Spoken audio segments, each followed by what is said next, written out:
ही demography change हो और बार बार छद्म हिंदुत्व के नाम पे तुम्हारी सरकार आती रहे, ये हम होने नहीं देंगे। उत्तराखंड का प्रत्येक व्यक्ति पहाड़ी है और 100% पहाड़ी हिंदू है। हम पहाड़ी हिंदू सशक्तिकरण की बात कर रहे हैं, हम छद्म हिंदुत्व के चक्कर में नहीं आएंगे। वो छद्म हिंदुत्ववादी लोग यूसीसी में जब लीगल रिलेशन की बात आती है मुंह में ताला लगा के बैठ गए हैं। आप चंपावत के लोगों, आप लोहागढ़ के लोगों जो यहाँ पर खड़े हैं, सभी लोगों से मैं पूछना चाहता हूँ, क्या हमारी बेटी बिटिया जो 18 साल के गांव के होंगे, साथ रह के बच्चा पैदा करेंगे, क्या आपको मंजूर होगा? क्या वो पिता जो गांव का होगा, गांव का है एक बच्चा, उनकी बच्ची के साथ रहना करेगा, पुलिस प्रोटेक्शन मिलेगी और बच्चा पैदा होगा, बगैर ब्याही लड़की का बच्चा पैदा होगा, क्या ये मंजूर है?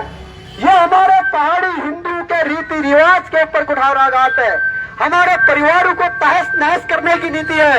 हम चाहते हैं मुख्यमंत्री जी, आप पहाड़ी हिंदू की परंपरा को छेड़ो मत।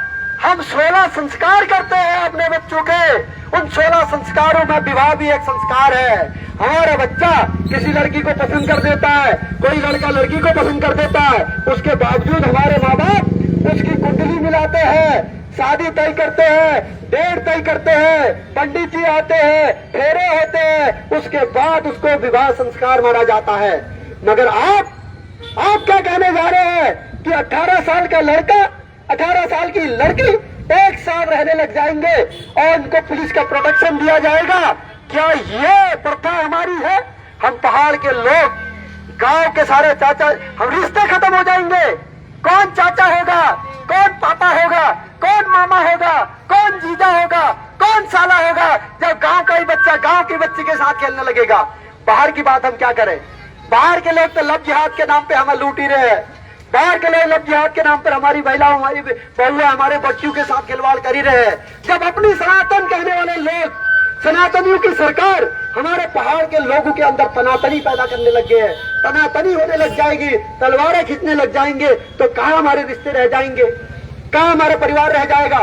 ये परिवार बर्बाद करने वाला नॉर्म्स आपको अमेंडमेंट करना पड़ेगा, आपको हटाना पड़ेगा।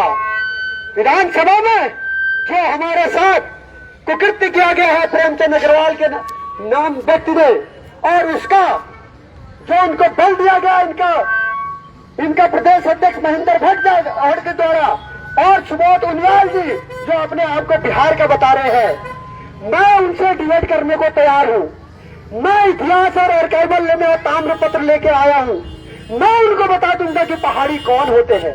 हम सब पहाड़ के लोग, हम सब कटोरी वंशज लोग, हम चंद वंश के लोग, हम सारे खस जात के लोग हैं। हमारा ब्राह्मण, हमारा ठाकुर, हमारा अस्सी सारे खस जात के लोग हैं, सारे जनजाति में आते हैं। ये हमारा इतिहास है। हम कोई वहां से नहीं आए हैं, हम कोई राजस्थान से नहीं आया, कोई गुजरात से नहीं आया, कोई बिहार से नहीं आया है। आप इतिहास पढ़िए। ये महेंद्र भट्ट जी को मैं चैलेंज करता हूँ, इतिहास लेके आओ, मैं ताम्रपत्र दिखाता हूँ, मैं आर्काइवल दिखाता हूँ। ये उनियाल जी को लाइए, मैं आर्काइवल दिखाता हूँ। मगर मुख्यमंत्री जी को क्या कहने, वो अपने आप को धाकड़ कहते हैं, वो अपने आप को धाकड़ धामी कहते हैं। और अगर धाकड़ धामी से हमें बिल्कुल उम्मीद नहीं थी कि इस राज्य के ऊपर इस तरीके से कानून लेके आएंगे। यूसीसी नाम का कानून जिसमें जो प्रावधान है दो है, एक हमारे संसाधन और रोजगार को खत्म कर देगा, 1 साल में बाहर का व्यक्ति यहाँ के सारे संसाधनों पे अपना हक जमाने लगेगा, सरकारी योजनाओं का लाभ दिया जाने लगेगा। हमारे पहाड़ में क्या गरीब पैदा नहीं हो रहा है, मगर बीपीएल कार्ड किसी का नहीं बन रहा है, मगर इनका बनाया जाएगा। क्योंकि ये तो आवारे होंगे, इनके घर नहीं होंगे, ये कहीं घूमते पे रह रहे होंगे, तो ये बीपीएल की कैटेगरी में आएंगे। क्योंकि बीपीएल कैटेगरी की डेफिनेशन है, जिसके पास घर नहीं है, जिसके पास लैट्रिन बाथरूम नहीं है, वो बीपीएल होगा। तो बीपीएल वो लोग होंगे जो बाहर से आएंगे, यहाँ पर चौक चौराहों पे अतिक्रमण करेंगे और वहां पर रहेंगे, उनको बीपीएल बनाया जाएगा। हम लोग कहाँ जाएंगे भाई? उसके बाद धीरे धीरे हमारा राशन दिया जाएगा उनको, उसके बाद उसका स्थायी यहाँ बनाया जाएगा। पहले ही 50,000 लोग, 50 लाख लोग बाहर का व्यक्ति यहाँ स्थायी बन चुका है। हमारा मूल निवास खत्म कर दिया है। मुख्यमंत्री जी कह रहे हैं इस राज्य का रहने वाला प्रत्येक व्यक्ति यहाँ का स्थायी निवासी है, यहाँ का मूल निवासी कोई नहीं है। ये कैसा नियम है भाई? मैं अपने दादा से पूछता हूँ, आपके दादा से पूछता हूँ, उनके परदादा से पूछता हूँ, वो बताएंगे भाई इस जंगलों में हम रहे हैं, इन जंगलों को हमने खोदा, हमने यहाँ खेती बाड़ी की, और आज हमारे बच्चे यहाँ खेती बाड़ी इसलिए नहीं कर रहे हैं, सरकारों ने यहाँ बाहर से पकड़ के बंदर फेंक दिए। रात को सुअर, दिन को बंदर, तो कमाएंगे क्या, खाएंगे क्या? मजबूरी से हमें बाहर जाना पड़ रहा है। तो बच्चे समझिए, हम प्रत्येक चौक चौराहे पे, जिला मुख्यालय पे जाएंगे। ये हमारे पहाड़ी हिंदू सशक्तिकरण यात्रा आज लोहाघाट में आई है। हम इस राज्य के वो हर नेता को चेता देना चाहते हैं, चाहे इस राज्य का हो, चाहे बाहर से आके यहाँ नेतागिरी कर रहा हो, यहाँ हम पहाड़ियों के ऊपर तुम्हें बैठने नहीं देंगे। पहाड़ियों के ऊपर यदि इस तरह के अनर्गल बयानबाजी करोगे, पहाड़ियों के ऊपर अगर इस तरह की बैठने की कोशिश करोगे, हमारे लोग वो लोग हैं जिन्होंने बॉर्डर में अपनी शहादत दे रखी है। कालू मेहरा का इतिहास पढ़िए जरा, कालू मेहरा जी का इतिहास पढ़ के जन जन के आक्रोश खड़े होंगे, आपके रोए खड़े होंगे। वो ये व्यक्ति है, अंग्रेजी ने इसको जिंदा मुर्दा पकड़ो का नारा दिया था, मगर ये कालू मेहरा हमारी आइडल है। हम झुकने वाले नहीं है, हम रुकने वाले नहीं है। जो ये छद्म हिंदुत्ववादी तनातनी सरकार इस राज्य में बैठी है, क्यों हमारे राज्य की राज्य भाषा घोषित नहीं कर रही है? क्यों गौ माता को राज्य माता घोषित क्यों नहीं कर रही है? क्यों हमें मूल निवास नहीं दे रही है? क्यों हमारे अस्पतालों में डॉक्टर खत्म कर दिए गए हैं? हम पूछना चाहते हैं। हमें डॉक्टर चाहिए अस्पतालों में, हमें एजुकेशन के लिए शिक्षक चाहिए, हमें मॉडल गांव चाहिए, हमें मॉडल शहर नहीं चाहिए। मुख्यमंत्री जी से कहना चाहता हूँ, आप दिखाइए 2-4 मॉडल गांव, तो हम बताएं, पूरे देश में तुम्हारी ढिढोरे पीटेंगे कि हम तुमने इतने अच्छे मॉडल गांव बनाए। उसकी चर्चा पूरी देश या दुनिया में है। हम पढ़े लिखे लोग हैं। ये मेरे बगल में शाही जी खड़े हैं, ऑस्ट्रेलिया, इंग्लैंड, स्विट्जरलैंड जॉब करने के बाद आईटी सेक्टर के इस राज्यवासियों को जगाने के लिए हम बैठे हैं। ये मेरे बगल में खड़े हैं, पुलिस से अधिकारी से रिटायर होके ये हमारे साथ आए हैं। सामने मेरे खड़े हैं, सामने बड़े व्यापारी के रूप में सामने हमारे साथ है। बहुत सारे लोग इस राज्य के हमें फोन कर रहे हैं, देश विदेश से हमें फोन कर रहे हैं, राज्य के बाहर से हमें फोन कर रहे हैं, बोले कि हमारी ये पीड़ा है, पीड़ा उठाने का बीड़ा जो आपने उठाया है, इस बीड़ा को हम सल्यूट करते हैं। वो हमें सहयोग कर रहे हैं। हम आपसे चाहते हैं आप भी सहयोग करें, आप भी हमारे आत्मबल का सहयोग करें, आप भी आगे बढ़ाने का काम करें। ये आंदोलन अनिवार्य चलेगा। इस राज्य को आज जरूरत है आप लोगों की, इस राज्य को जरूरत है यहाँ के युवाओं की खून की, इस युवाओं के जोश की, यहाँ के युवा के मेहनत की, और जितने भी बुजुर्ग यहाँ पर है, आप सब बुजुर्गों के अनुभव की जरूरत है।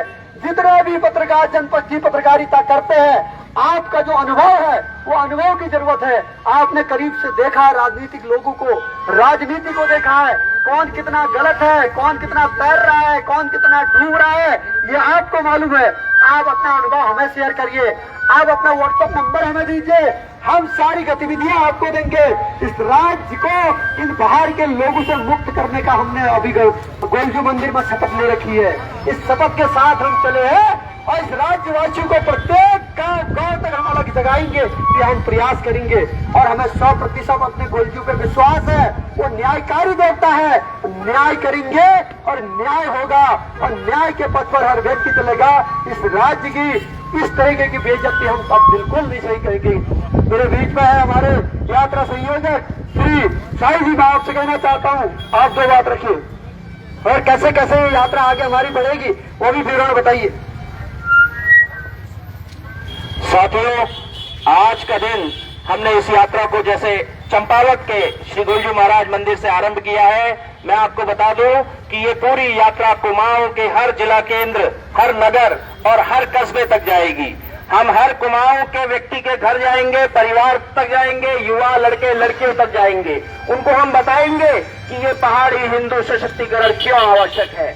आज हमारे राज्य के विधायक, ये विधायक वो हैं जिनको हमारे लिए अच्छे कानून बनाने थे, लेकिन ये उसी विधानसभा में खड़े होकर के हमें चैलेंज कर रहे हैं, हमें गाली गलौज कर रहे हैं। क्या इस दिन के लिए हमने इनको विधायक बना के भेजा था? क्या इस दिन के लिए ये हमारे राज्य के संसाधनों से ऐश कर रहे हैं, वीआईपी बन के घूम रहे हैं और हमें साला पहाड़ी के एक गाली दे रहे हैं?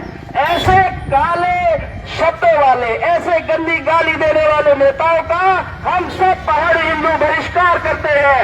मेरे साथ नारा लगाइए, अग्रवाल मुर्दाबाद मुर्दाबाद, अग्रवाल मुर्दाबाद मुर्दाबाद, अग्रवाल मुर्दाबाद मुर्दाबाद। इन सभी दुष्ट नेताओं को हम बताएंगे कि पहाड़ी हिंदू कितना वीर है। आज हम प्रेरणा लेने आए थे हमारे वीर कालू मेहरा जी से, और इस प्रेरणा के साथ अगले 7 दिन तक हम पूरे कुमाऊं में घूमेंगे। यहाँ से आज हम जाएंगे पिथौरागढ़। पिथौरागढ़ बड़ा नगर है, 2 दिन हम वहाँ बिताएंगे, गली गली घूमेंगे, चौक चौराहों पे ऐसी ही नुक्कड़ सभा करेंगे और हमारे सभी पहाड़ी भाई बहनों को जागृत करेंगे। वहाँ से फिर हमारी यात्रा आगे जाएगी बागेश्वर में। बागेश्वर जाएंगे, वहाँ भी यही कार्य होगा। वहाँ से गरुड़ होते हुए, कौसानी होते हुए, सोमेश्वर होते हुए हम पहुंचेंगे अल्मोड़ा। अल्मोड़ा भी बड़ा नगर है, वहाँ भी हम 2 दिन बिताएंगे, गली गली जाएंगे, नुक्कड़ सभाएं करेंगे, हमारे पहाड़ी हिंदुओं का अस्तित्व बचाने के प्रयास करेंगे। आज ये बाहर के नेता लोग हमें गाली दे रहे हैं, इनको समुचित प्रत्युत्तर दिया जाएगा, इनके दांत खट्टे करे जाएंगे। अगर ये हमें मिल जाएंगे तो इनको थपड़ियाएंगे और गुठियाएंगे। आप हमारे को बल दीजिए। ये जितने भी हमारे भाई लोग देख रहे हैं, अपने अपने सोशल मीडिया पर भी इस बात को डालिएगा। हमारे इस अभियान को आपके बल की, आपके पौरुष की आवश्यकता है। जब हम अल्मोड़ा से चलेंगे तो रानीखेत होते हुए द्वाराहाट, चौखुटिया, मासी, भिक्यासेन, बतरौज खान, वहां से होते हुए नैनीताल, भवाली, भीमताल और अंत में 7 दिन की पूरी यात्रा करने के पश्चात अपना घर बार काम धंधा सब छोड़ के हम ये 7 दिन की यात्रा कर रहे हैं। और उसके बाद हल्द्वानी श्री गोलजू मंदिर में इस यात्रा का समापन करेंगे और अगली यात्रा गढ़वाल की करेंगे, उसकी तैयारी करेंगे। तो मेरे भाइयों, मेरा आप सबसे निवेदन है कि हमने उस गालीबाज मंत्री का पुतला यहाँ रखा है, अभी हम उसको जूते मारेंगे और उसको आग में लगाएंगे। चलिए।